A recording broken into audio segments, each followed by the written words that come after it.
Next question goes to President Bush for a 2-minute answer, and it will be asked by Sandy Van Oker.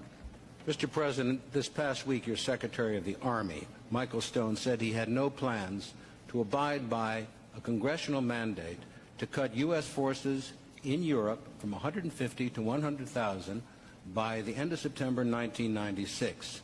Now, why, almost 50 years after the end of World War II, and with the total collapse of the Soviet Union, should American taxpayers be taxed to support armies in Europe when the Europeans have plenty of money to do it for themselves? Well, Senator, that's a good question. And the answer is, for 40-some years, we kept the peace. If you look at the cost of not keeping the peace in Europe, it would be exorbitant. We have reduced the number of troops that are deployed and going to be deployed. I have cut defense spending. And the reason we could do that is because of our fantastic success in winning the Cold War. We never would have got there if we'd gone for the nuclear freeze crowd.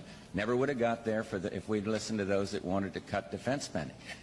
I think it is important that the United States stay in Europe and continue to guarantee the peace. We simply cannot pull back. Now, when anybody has a spending program they want to spend money on at home, they say, well, let's cut money out of the Defense Department.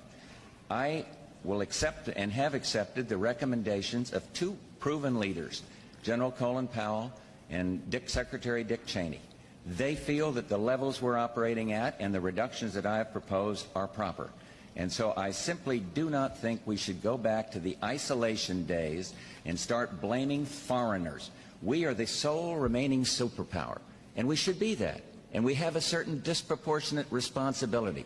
But I would ask the American people to understand that if we make imprudent cuts, if we go too far, we risk the peace. And I don't want to do that. I've seen what it is like to see a war and to see the burdens of a war, and I don't want to see us make reckless cuts. Because of our programs, we have been able to significantly cut defense spending. But let's not cut into the muscle, and let's not cut down our insurance policy, which is participation of American forces in NATO, the greatest peacekeeping organization ever made. Today, you got problems in Europe, still bubbling along, even though Europe's going democracy's route.